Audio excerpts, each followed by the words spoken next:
Bienvenidos, vamos a conversar hoy con Eugenia Etkin, profesora, investigadora, consultora y coautora de Todo sobre la tesis. Eugenia, ¿cómo va?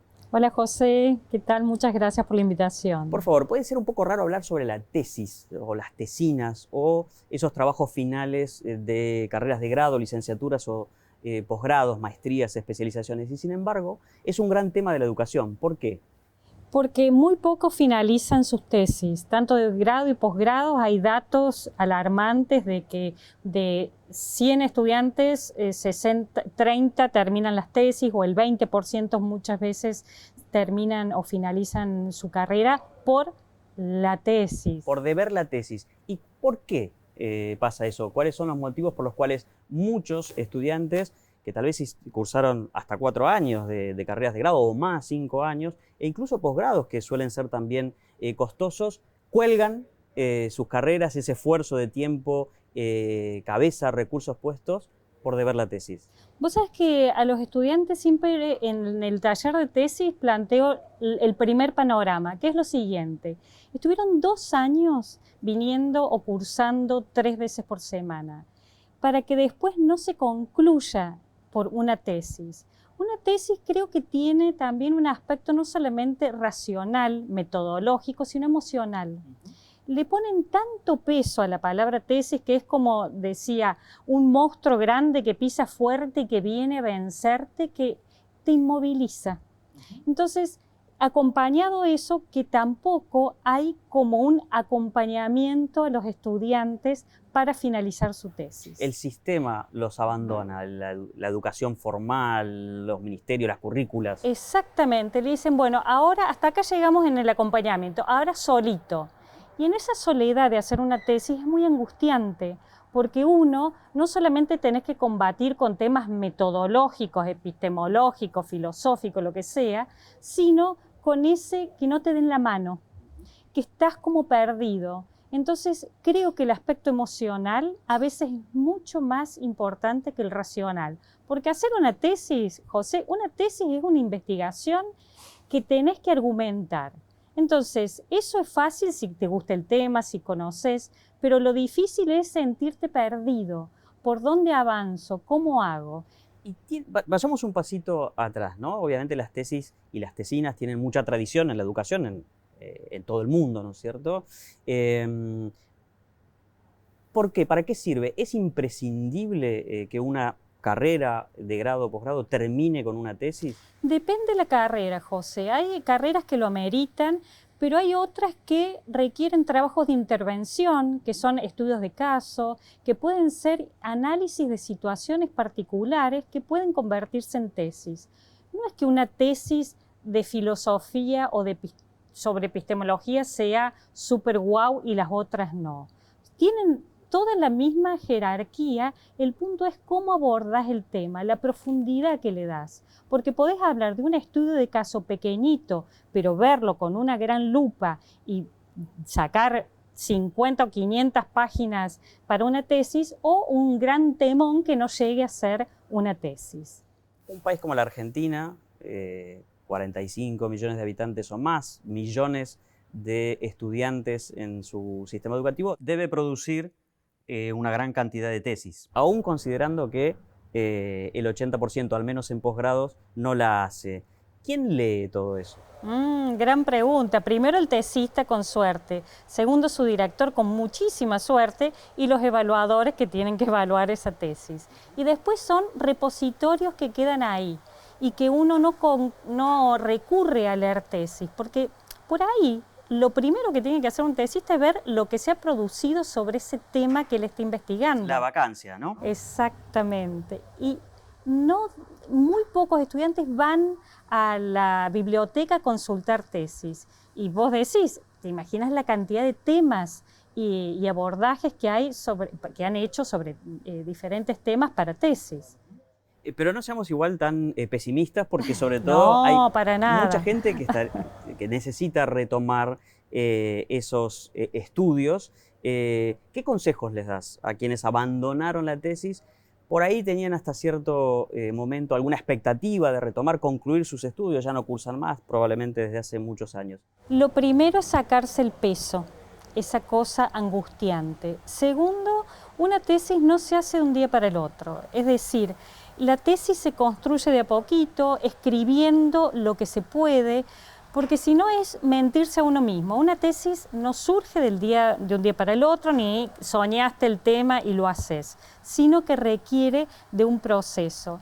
Yo me planteaba en una tesis que me costó finalizar, que me llevó sus años, no por decisión, sino por cuestiones burocráticas, me comprometía en una semana a escribir media carilla. Era muy poco, pero era lo posible. Y más vale la sistematicidad que el pretender que una tesis se hace de un día para el otro. Entonces, primer consejo, darte el tiempo de procesar y de escribir, porque una tesis no se hace, se escribe. ¿Qué responsabilidad crees que tiene el sistema educativo en este hecho de que muchos estudiantes de grado y de posgrado no concluyen esos estudios a partir de la tesis? Porque me parece que no se sabe lo que es la tesis, no saben explicar lo que es la tesis. Entonces uno, como estudiante, se imagina que es equiparar a Bourdieu o a Foucault o hacer una tesis sobre un caso concreto. No es lo uno ni lo otro. Y a mí me parece que la gran responsabilidad es no poner pautas claras. ¿Qué es una tesis? ¿Cómo se hace una tesis? ¿En qué aporta una tesis? Porque si no, el imaginario se dispara para cualquier lado. Hay probablemente el fantasma, o por lo menos quienes estudiamos hace algunos años, de correr la frontera del conocimiento, ¿no? Como una responsabilidad como la de los grandes sabios de la antigüedad, probablemente. ¿Hay algo de eso? Bueno, yo creo que por ahí es pretencioso en ese sentido. No vamos a hacer un Lakatos, un Popper, un Kuhn y hablar de qué pasó con los grandes pensamientos actuales. Una tesis es mucho más, inclusive hay que ser honesto, qué es lo que uno puede aportar y lo que uno no puede aportar al campo del conocimiento. Quizá uno aporte una mirada tranquila, de porcentajes, de casos determinados y sea significativo, pero no pensar que la tesis es equiparar la polis griega. ¿Cuantitativo o cualitativo? Ambos. Ambos, que se pueden... Hablamos de investigación, de cómo abordar estos temas, ¿no? Ambas metodologías sirven para determinados fines. Vos por ahí tenés una metodología cuantitativa que te sirve para mostrar números, resultados, pero hay otras tesis que utilizando métodos cualitativos, es decir, analizar en profundidad, quizá sean más significativos que uno cuanti. Y si podés y lográs conciliar y hacer un mix de los dos, para mí son las tesis maravillosas. ¿Cuál es la dimensión justa, precisa, apropiada de un tema de tesis? Bueno, no hay tema que tenga una dimensión chica o grande, depende del enfoque. Por ejemplo, hay tesis que investigan 2 o 3 ONG y el impacto que lograron en una determinada ley. Y es significativa y no necesitaste analizar 20 o 200 organizaciones y su impacto. Con 2 o 3 te lleva al objetivo que querés lograr. Esa es la dimensión de justa y necesaria. ¿A qué objetivo querés lograr con tu tesis y qué querés demostrar? ¿Tesis de grado o tesinas? ¿Tesis de maestrías o especializaciones? ¿Tesis de doctorado? ¿En qué se parecen y en qué se diferencian? En que todas tienen una investigación y argumentación. Depende también el nivel, obviamente no es lo mismo una tesis de doctorado que te lleva al menos 4 o 5 años para su desarrollo y porque exige que el conocimiento no sea solamente que describas, sino que al menos que puedas explicar un tema. En cambio, en las tesinas considero que un tema de investigación que vos puedas dar cuenta de su estado, de su desarrollo, es suficiente. Lógicamente, las 3 coinciden, es que es una investigación y que te tiene que gustar investigar. Eso es lo que muchas veces un tesista se olvida. La felicidad que te provoca investigar sobre un tema. Que no te oscurezca o que no sea tan traumático transitar una tesis, porque si ya en sí misma es un tema complejo, sumale estos temas de susto, de miedo, de soledades que hacen a la tesis. Eugenia, después de la pausa vamos a conversar sobre probablemente uno de los aspectos más controversiales o polémicos, incluso tal vez ilegales, del ámbito de las tesis, que es el plagio. Pero eso va a ser después de este corte.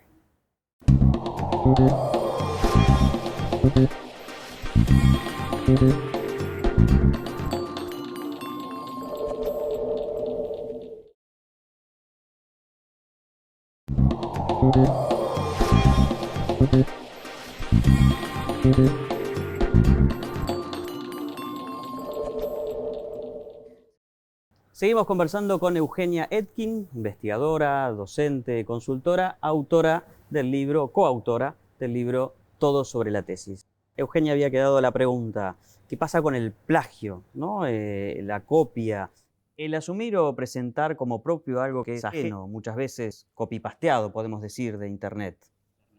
Esa es la imagen, ¿no? Como en muchas tesis que he leído y actualmente se pueden evidenciar, hay muchos ejemplos y vamos a obviar nombrar algunos bastante mediáticos, en que se copia y se pega determinado material. Primero, eso no es investigar, eso es plagio. Todo. Recordemos qué es plagio, porque tengo la sensación de que las nuevas generaciones que nacieron y se criaron en el ámbito digital, no sé si lo tienen tan claro. El plagio es dar por propio algo que es ajeno. Es decir, vos cuando citas a un autor tenés que decir que ese autor lo dijo. Es decir, eso se llama cita. ¿Qué pasa ahora? Todo se toma como si fuera propio. Entonces, vos pones, referencias o sacás de internet la cita de un autor y lo tomás como propio. Eso es plagio. No, pero sí, yo lo mencioné en la página 1 y estás en la página 50. Perdón, eso es plagio. Y el plagio se evidencia no solamente por la cantidad de programas digitales que hay para ver si eso es plagio, sino por el lenguaje que utilizas. Si vos venís hablando tu lenguaje propio en una tesis y de repente viene una cita que el lenguaje un mexicanismo, ¿no? Exacto, con suerte para que te das cuenta. Entonces se nota, se evidencia. Y una tesis es muy buena cuando evidencia sus lecturas, es decir, mientras mayor citas tengas, mayor profundidad va a tener tu tesis. Entonces cita, no plagies. Y aparte porque imagínate la vergüenza, yo tuve que devolver tesis que evidenciaban plagios, porque te echan de las universidades por el plagio.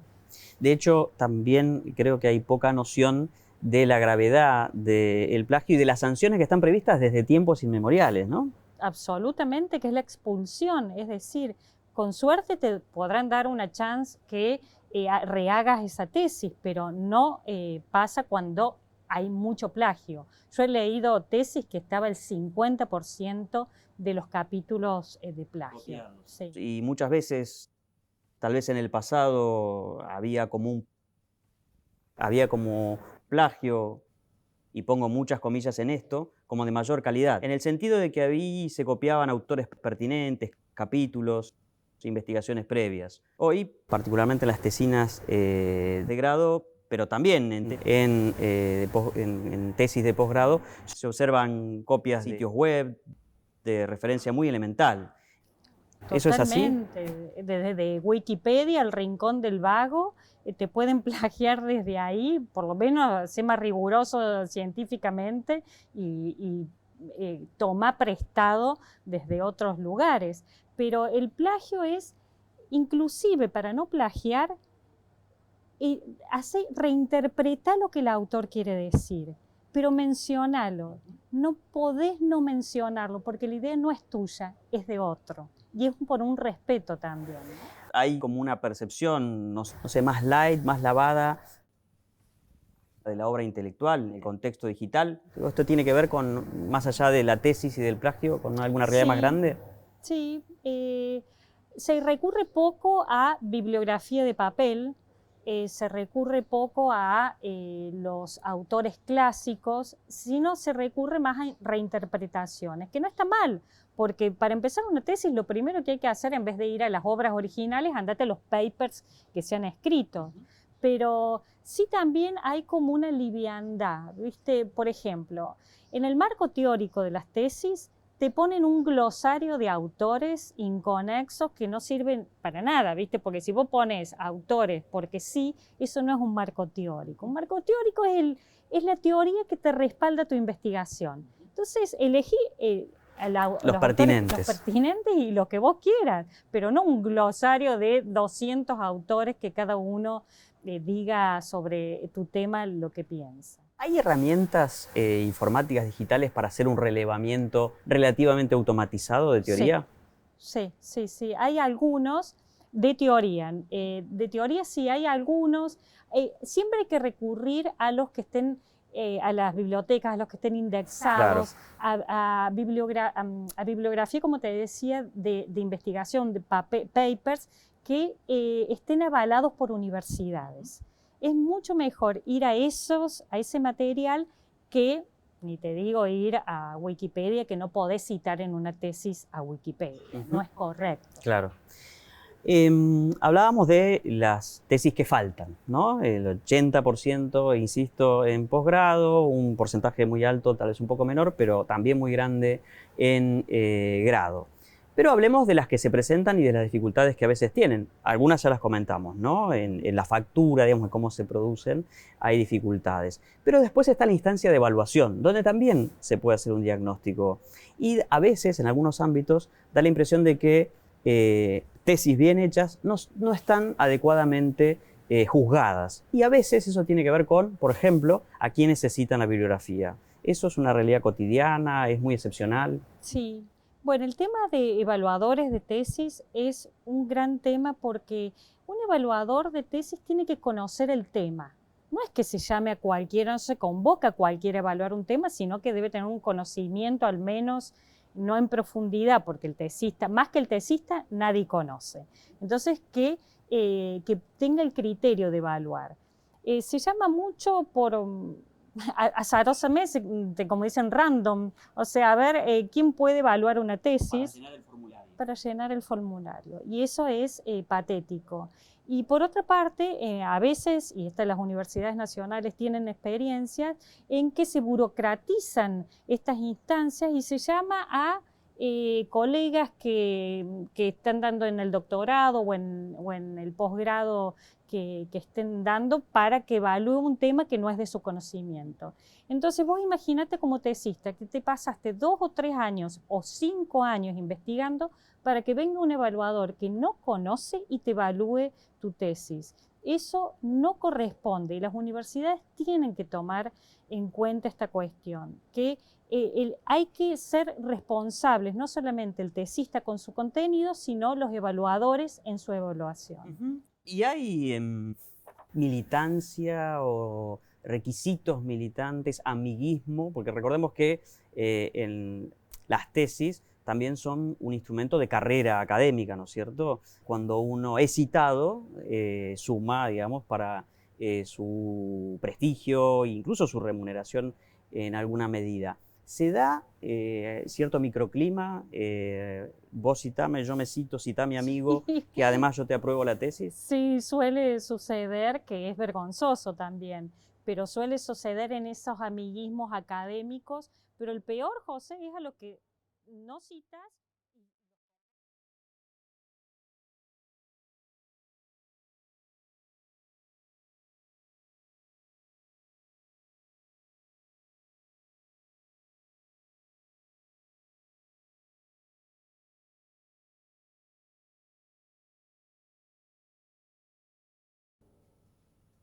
Convocan. Porque recordemos a la audiencia, para ser evaluador de una tesis, el evaluador tiene que tener el grado universitario al que está aspirando el tesista, ¿no es cierto? Por eso muchas veces las instituciones lo que tienen a mano designan como evaluadores en su staff y demás. Y otras veces, también hay que decirlo, lo hacen muy bien, buscan, ¿no? También hay que encontrar en el ámbito, por ejemplo, de la Argentina o de Buenos Aires, o en el ámbito temático, gente pertinente. Exactamente, y saber también que cuando sos evaluador tenés que tener criterios para evaluar. No es que, ay, me encantó esta tesis, ay, qué buena, qué lindo. No, tenés que tener criterios, si cumplió con determinada metodología, si cumplió con determinados aspectos, si la bibliografía es relevante. Hablando de la bibliografía, la mayoría de las tesis referencia a bibliografía de 1975, 1955, y en una tesis lo que tenés que citar es la bibliografía de los 5 últimos años para que sea actualizada tu tesis, si no son tesis que hablan y se referencian del siglo pasado. Esto que decís del siglo pasado, de literatura o bibliografía de 1900, ¿no? A veces uno también, el estudiante recurre cuando es de posgrado a los autores que aprendió cuando hacía su carrera 20 años antes tal vez o 15 años antes. ¿Esa particularidad es nuestra, es argentina o se da? Bueno, en España, al menos casos que conozco concretos, no te dejan presentar la tesis si tu bibliografía no es actualizada. O sea, ahí hay un requerimiento académico, administrativo. Yo conozco tesis de acá que son todas en serio, y no te exagero, bibliografía de 1920. Es decir, algo pasó después de 1920. Lo que pasa es que hay poca búsqueda de bibliografía y para eso te tenés que ir a los repositorios donde están los papers científicos actualizados. Volvamos a nuestro público, que si se quedó escuchándonos es porque probablemente deba la tesis. Ya le diste algunos consejos. Tal vez hay otros que están avanzando sus estudios y ya pensando o tratando de pensar en los temas. ¿Qué consejos les darías, tanto para los que están empezando como para los que tienen que retomar? El primero, e insisto, es que se abuenen con la tesis. Y sinceramente lo digo y lo enfatizo porque es como el enemigo que tenés al frente, con el que hay que combatir. No, es el amigo que tenés que tener al lado. Hay millones de temas posibles, temas interesantes, y lo primero que hay que saber es que a uno el tema le tiene que gustar. Ningún tesista avanza si el tema es ríspido y no te gusta. Entonces, un tema posible, un tema cotidiano, un tema que tengas acceso a la fuente, que no sea súper difícil. Si querés hacer una investigación de una empresa, que no tengas acceso a la información de la empresa. Es necesario eso, que el tema sea amigable y posible. Y segundo, es saber que al menos 2 años o 1 año vas a tener que convivir con ese tema. Entonces, abrázalo, intentá de que sea una felicidad en tu vida, porque si no, no se terminan. Porque si se mira desde la otra forma, que yo también, y esto te lo decía anteriormente, conozco muchos detractores de tesis que no quieren que los estudiantes finalicen sus carreras, entonces hay que combatir con todas esas cuestiones también. ¿Aliados? Aliados, director. Hay que elegirlo bien. Absolutamente. El director es el que te acompaña, el que lee, porque podés tener el súper gran director, wow, que ha publicado 20.000 libros. Inaccesible y que no te lea. Entonces, un tesista tiene que tener al director que lo lea, que le indique, que el camino metodológico sea acompañado, que le dé algunas pistas. Entonces por ahí no está el director, sino un director posible. Como no hay la supertesis, tampoco existen los superdirectores. ¿Un cronograma, unas metas? Esencial. Esencial cronograma, paso a paso, escribir 10 líneas por día, no más que eso, pero sí que sea sostenido en el tiempo. Y un cronograma con un objetivo. Eugenia, muchas gracias. De nada, gracias a vos. Hablábamos con Eugenia Etkin, profesora, investigadora, consultora y autora, coautora de Todo sobre la tesis. Nos vemos la próxima. Gracias.